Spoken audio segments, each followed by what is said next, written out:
On est debout devant la montagne de la miséricorde. Cette montagne, c'est la montagne de la miséricorde, Jabal al-Rahma.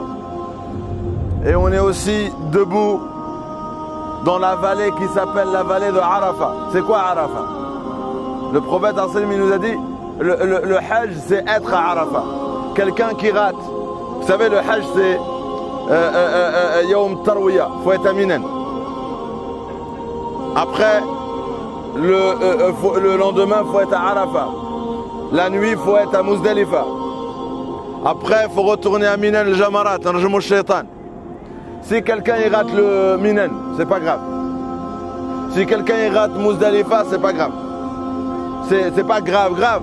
Il y a une compensation. Il faut égorger un mouton, il faut se rattraper.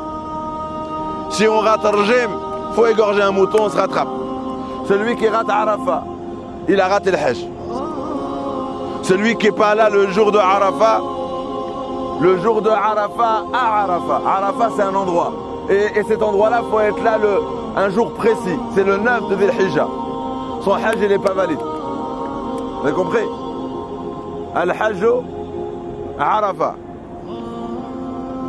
Qu'est-ce qui s'est passé à Arafat? À Arafat, dans l'histoire de l'islam, c'est un grand moment. Depuis l'époque du prophète sallallahu alayhi wa sallam jusqu'à ce jour, qu'est-ce qui s'est passé? Le Nabi sallallahu alayhi wa sallam, l'an 10, yani Fath Makkah c'était l'an 8. L'an 9, il a envoyé Abu Bakr. Quelques mois avant sa mort, il est venu faire le pèlerinage. Sallallahu alayhi wa sallam. S'il vous plaît, essayez d'imaginer ce qui s'est passé ici. Mais moi, je veux vraiment que vous imaginez. L'islam, quand il a commencé, on était 40. On était 40. Quand il a commencé sa mission, les musulmans étaient 40. C'est-à-dire quand il avait 40 ans, les 3 premières années, 40 musulmans, l'année où il allait mourir, quelques mois avant sa mort, ici il y avait 100 000 personnes. Ici. En 23 années, il y avait déjà 100 000 pèlerins. Ici à Arafat. Le prophète, vous savez, pour vous dire, dans la communauté, il y a des choses qu'on doit comprendre. Il y a des gens, ils viennent, ils pensent qu'il faut monter en haut. Vous voyez la télé le jour de Arafat, ils montent en haut. C'est pas ça la sunna. Le prophète lui-même, il n'est pas monté tout en haut. Il était sur sa chamelle, il était au pied de la montagne. Vous savez là où il y a le mur là où il y a le mur. Il était là-bas. Il n'était pas en haut, il était là-bas. Mais il s'est positionné là pour dire aux gens, moi je suis là et toute la vallée de Arafat, c'est un lieu où il faut venir pour faire dua. D'accord? Il a fait le sermon d'adieu. Nabi sallallahu alayhi wa sallam, il a fait un sermon. Il a fait un sermon. Barakallahu fikum. Ral kalam ghali. Ses paroles sont chères. Il a dit quoi? Il a dit quoi? Je vais vous faire les grandes lignes du sermon. La première chose qu'il a dit, il leur a dit, peut-être que le prochain Hajj, je ne serai pas là. C'est la dernière fois que vous allez me voir ici. Là, il annonce indirectement sa mort. Il annonce son départ vers Allah. Déjà, ça c'était un malheur pour les musulmans. L'homme le plus aimé par Allah, c'était le plus aimé par eux-mêmes. Deuxième chose, qu'est-ce qu'il leur dit? Inna dima'akum. Sm'ouni jayidan. Rahna rubama, had al-hadith marash fi hayatna. Vous savez pourquoi vous devez être attentif? Parce que peut-être ces mots que vous allez entendre, vous ne les pratiquez pas dans votre vie. Et ça, c'est un conseil qu'il vous a donné jusqu'à la fin des temps. Il a dit Inna dima'akum, votre sang, wa a'radakum, votre honneur, wa amwalakum, et vos biens, alaykum haram, elles sont interdites. Ka hurmati yawmikum hadha, ils sont autant sacrés que mon sang il est sacré, que mon honneur hein, il est sacré. Tout ce que je possède c'est sacré pour Allah. Ça veut dire t'as pas le droit de me tuer. C'est grave. parce que moi, mon sang, il est sacré pour Allah. Tu n'as pas le droit de parler sur moi. Tu n'as pas le droit de m'insulter. Même si je ne suis pas là. Mon honneur, la ird, c'est mon honneur. Même si je ne suis pas là, tu n'as pas le droit d'utiliser mon nom en mal. Même devant toi ou derrière toi. Wa amwalakum, tu n'as pas le droit de toucher à mon patrimoine. Tu n'as pas le droit de toucher à mon argent. C'est haram.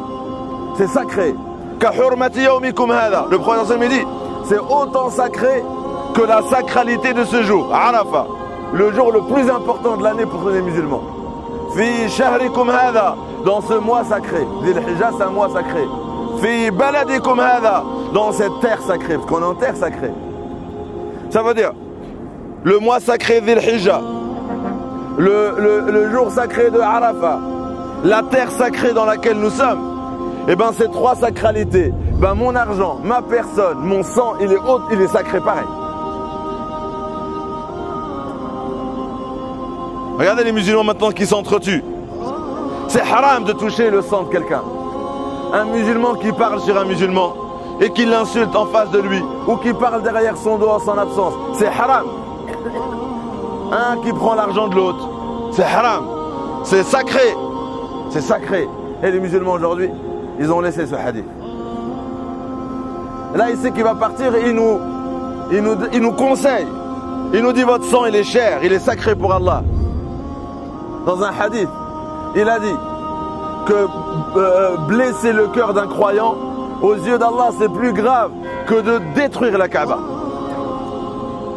Qu'un croyant pour Allah, ça a plus de valeur que les briques de la Kaaba. C'est comme ça que les musulmans avant ils se respectaient. Vas-y, jamais parle sur lui. Il a besoin d'aide, il lui donne tout. Même si lui, il a que de quoi manger. Hein. Et l'autre, il n'a pas de quoi manger. Toi, tu manges, moi, je ne mange pas. C'était ça l'islam. Hein. C'était ça l'islam des Sahaba, de ceux qui ont suivi à la lettre l'islam. C'était magnifique. Après, qu'est-ce qu'il a dit? Istawsaw bin nisa'i khayra. Si parmi nous, il y en a qui ne comprennent pas ce hadith, il a dit aux hommes, prenez soin des femmes. Vous les avez pris par dépôt d'Allah. C'est Allah qui vous a autorisé d'avoir autorité sur eux. Et leur intimité vous est rendue licite. Un homme peut être halal pour une femme peut être par travers le mariage. C'est Allah qui a rendu ce rapport licite, autorisé. Il a dit prenez soin d'elle. Prenez soin d'elle. Pourquoi il a dit ça? Pourquoi il a dit ça? Parce qu'avant l'islam, les femmes, c'était quoi leur valeur? Des esclaves. Les femmes, ils n'avaient pas le droit de parler, ils n'avaient pas le droit de penser, ils n'avaient pas le droit de s'exprimer, ils n'avaient aucun droit. L'islam, il est venu, il leur a donné la même valeur qu'un homme. Toi, tu pries, elle doit prier. Toi, tu jeûnes, elle doit jeûner. Toi, tu fais le hajj, elle doit faire le hajj. Tu dois être véridique, elle doit être véridique. Tu dois être généreux, elle doit être généreuse. Tu dois être bon, elle doit être bon envers les voisins, envers les gens, elle doit être aussi comme ça. Tu dois avoir un bon comportement, elle doit avoir un bon comportement. Allah nous a donné les mêmes lois pour les hommes et les femmes. Mais après, dans la relation homme-femme, Allah leur a donné des devoirs, Allah nous a donné des devoirs. Il leur a donné des droits, il nous a donné des droits. C'est Allah qui les a définis pour être juste. Et là aujourd'hui, est-ce qu'on est retourné en arrière? On est retourné en arrière. Aujourd'hui les femmes, on ne leur donne plus leur héritage. Aujourd'hui les femmes, on ne leur donne plus leur héritage. Dans les pays musulmans surtout. L'homme il a l'héritage, la femme tais-toi, je te donne juste... Alors que l'islam il leur a donné une part d'héritage. C'est Allah qui l'a défini. Aujourd'hui, les hommes redeviennent machos. Alors ça c'était avant l'islam. L'islam c'est la douceur. L'islam c'est la douceur entre nous. Et après, il y avait 100 000 personnes, il leur dit. Il leur a dit beaucoup de choses. Hein. Mais il y avait 100 000 personnes et qu'est-ce qu'il leur dit? Là le prophète sallallahu alayhi wa sallam, il avait une mission. Il avait une mission. C'est de nous transmettre. Et là, il voulait voir est-ce qu'on le jour du jugement on allait lui faire des reproches. Oh Allah, il n'a pas bien accompli sa mission. Il a dit aux musulmans, Allah al-Ballah,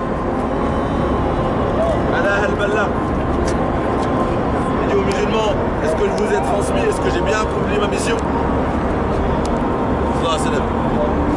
Il leur dit quoi? Est-ce que j'ai réussi ma mission? Est-ce que je vous ai transmis la religion? Ils lui ont dit Allahumma na'am. Oh oui, oui, tu as bien transmis. Après il a fait comme ça, sallallahu alayhi wa sallam. Ils ont tous parlé d'une seule voix. Il a dit Allahumma shahad. Allahumma shahad. Allahumma shahad.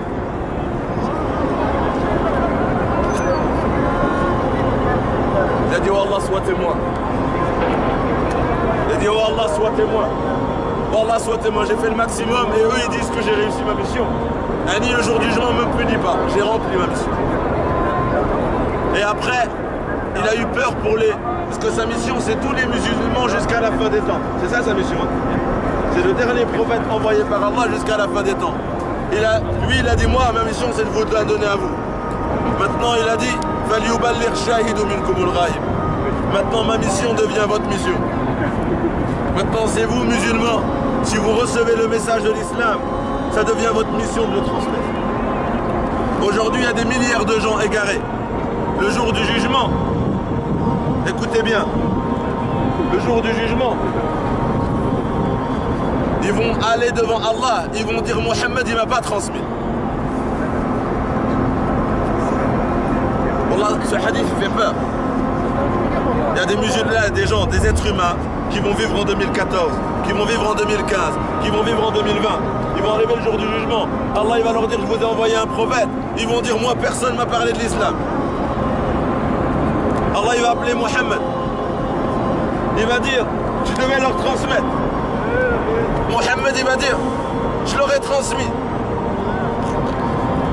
Après les gens ils vont dire, tu nous as pas transmis. Après il va aller voir Sahaba. Est-ce que vous avez transmis? Oh ya Rasulallah, on a transmis. Il va aller voir l'autre génération, jusqu'à voir ces koufars, ils faisaient partie de quelle génération de musulmans? Après ils vont dire, on était de la génération 2014. Il va chercher les musulmans de 2014. Oh Allah, montre-moi les musulmans de 2014. Et après il va arriver et il va nous dire, au lieu d'être content de nous voir, il va venir, il va être un khasm. Il va nous chercher pour nous faire des reproches. Où étiez-vous, musulmans? Ces gens, ils n'ont pas entendu parler du message de l'islam. Vous étiez où? Vous aviez ma mission. J'ai délégué ma mission à ma communauté jusqu'à la fin des temps. Vous étiez où? Pour leur montrer la beauté de l'islam. Vous savez, hier, sur les médias saoudiens, ils ont montré quelque chose qui est dans les médias occidentaux. Vous connaissez l'histoire? Je vous montrerai la photo, je l'ai sur mon portable. Quand on était à Médine, c'est arrivé. Au Canada, il y a un musulman qui est rentré dans un car, dans un bus. J'ai la photo. Elle est dans les médias en France, partout. Et c'est arrivé dans les pays arabes. Et ils ont offert une umrah. Ils cherchent c'est qui ce jeune. Les savants, ils ont dit on lui offre une umrah. Il a fait quoi? Il est rentré dans un bus. Il a vu un SDF sans chaussures. Il s'est assis près de lui. Et après il a appuyé sur arrêt. Au moment où le bus a laissé s'arrêter, les gens ils ont pris en photo. Hein. Il a retiré ses chaussures, il a retiré ses chaussettes, il l'a donné au SDF qui était pieds nus. Et après, il lui a même pas donné le temps de lui dire merci ou de le regarder pour qu'il soit gêné. Il lui a donné, il est sorti. Il a marché pieds nus. Les gens ils ont vu ça, ils ont pris en photo le SDF qui mettait les chaussures, ils ont pris en photo ce musulman qui marchait pieds nus. Il avait un khamis. Les médias ils ont dit, c'est ce qu'ils ont dit les médias en France, en Angleterre, ils ont dit l'image, elle vaut mieux que la parole. Nous on dit les musulmans. Là subhanallah, un événement, il a changé la média sur nous. On dit les musulmans, ils sont pas bien, les musulmans. Ils ont regardé ce qu'il vient de faire, qui le ferait aujourd'hui, pour de vrai. Le SDF, c'est pas un musulman, c'est un citoyen. Il a retiré ses chaussures, lui il est parti pieds nus. Il a dit qui enseigne ça aujourd'hui? Ils ont été touchés. Qui enseigne ça? Après ils ont vu que l'islam il enseignait ça. Tu donnes, même si toi tu as besoin, tu donnes à l'autre. T'as faim, tu donnes à l'autre. Ça, il n'y a que l'islam qui l'enseigne. Et c'est ça. Nous, on doit représenter l'islam pour que le jour du jugement, ils peuvent dire qu'on leur a montré l'islam. Pas que par le discours, par nos actes. Vous savez, le prophète sallam, quand le soleil allait se coucher le jour de Arafat, il a dit Ya Bilal ansit linnas. Bilal, il avait une voix. Donc il a dit aux gens de se taire.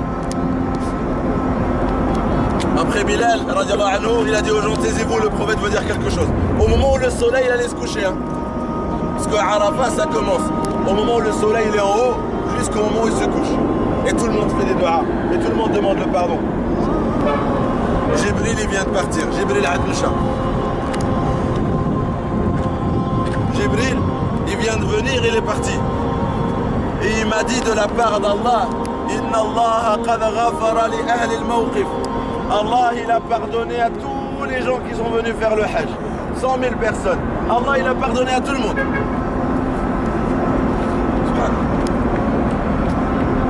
Omar radiallahu anhu, Jaza Allah anna kul khair.